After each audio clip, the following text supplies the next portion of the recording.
Sarap mamili dito sa mga grocery kasi pagdating ng alas 6, yung mga delicacies nila naka-sale na. So mostly namimili ako ng mga delicacies dito ay alas 6. So, something like this. So yan. Ito I think this is tofu. Tofu from almost 10 naging 7 na lang. So ano tayo? This is 2 dose patatas salad and then tofu strips from 10 naging 6 something lang. And then ito masarap yan. May nilaga na may mga salad and then chicken strips. O diba? Healthy pati. From 13 naging 8. Ito naman ang paborito ko kaso from 30 naging 20. So pwede na yan. Dalawang kainan naman eh. So discount ng 10 RMB. Parang 300 pesos naging 200 na lang. Beef yan, beef. Tulad yan. Ano ba ito? Maliliit na shrimps. From 24. Ito pa yan. Parang anay. Then taba. Balat. Ano. Latenga. Tenga. Yun o, pata, sarap yan. Kaso mahal eh. Kumbaga sa atin ay 600. Naging 400. Mahal ng pata rito. Ito from 30. Naging 20. Taba. Grabe, looks good. Weakness ko yan. Like chicken strips. Pero taba.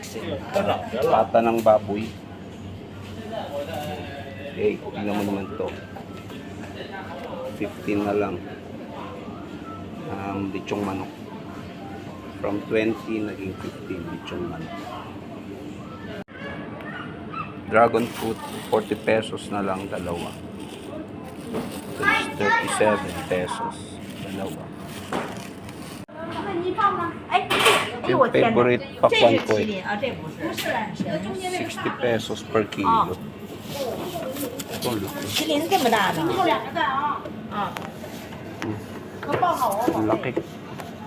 麒麟瓜这么大。 Pwede ito. Melon yan. 50 per kilo.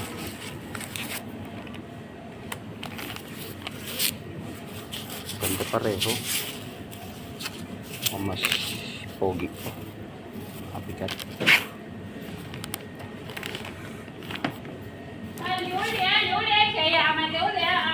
Ito na lang. Tignan natin kung magkano.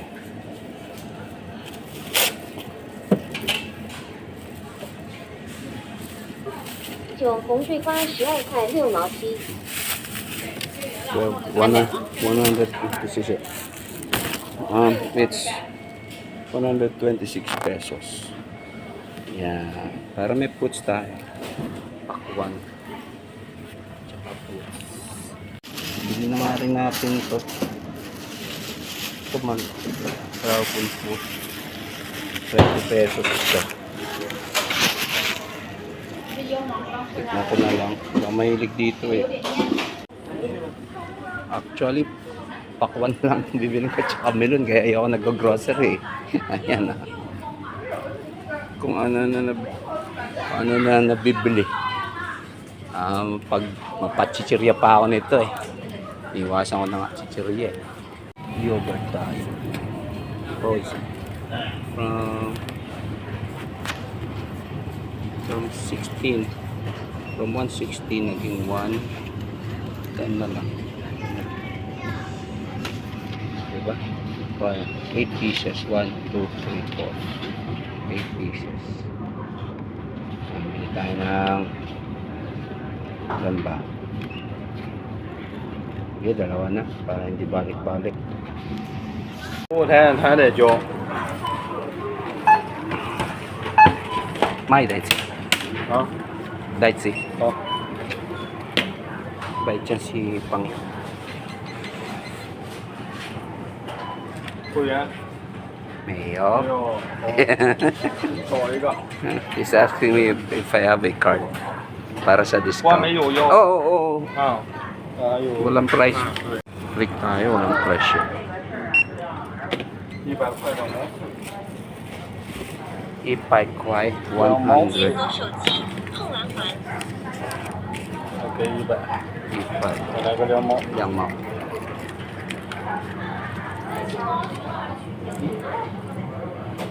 Wala. So, 100 lang. 900 pesos. Sisiya. O, di ba? Dami yan. Na nag-grocery ko. Tapos 900 pesos lang. So, yun.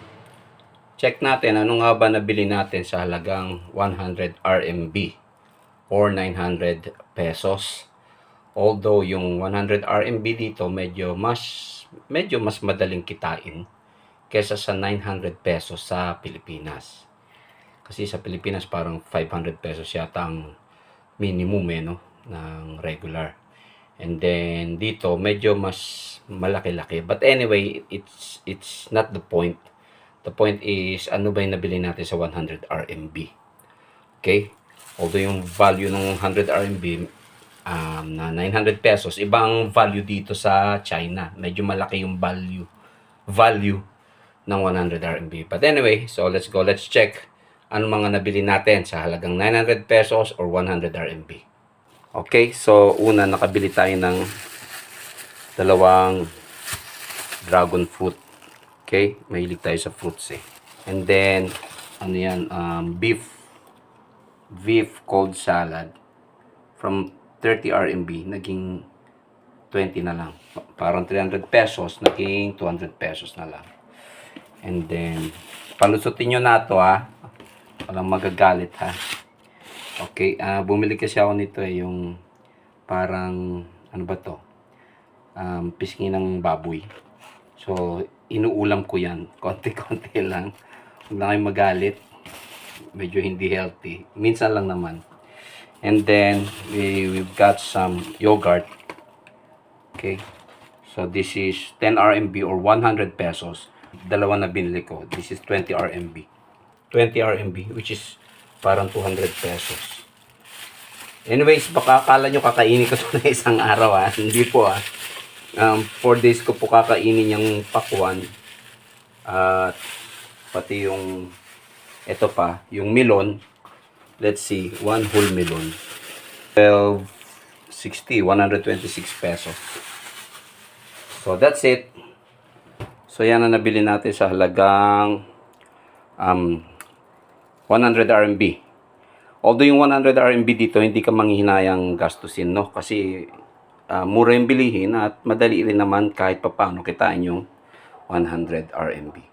Dami natin nabili no, 100 RMB lang. And sana ganun din sa Pilipinas, ma-experience natin yung murang bilihin, malaking sweldo in time, no, sana. But anyway, the point is yan po yung 100 RMB worth ng pinamili natin. Maraming salamat po, God bless. Pagod na po ako, galing ako sa fishing. Bye-bye.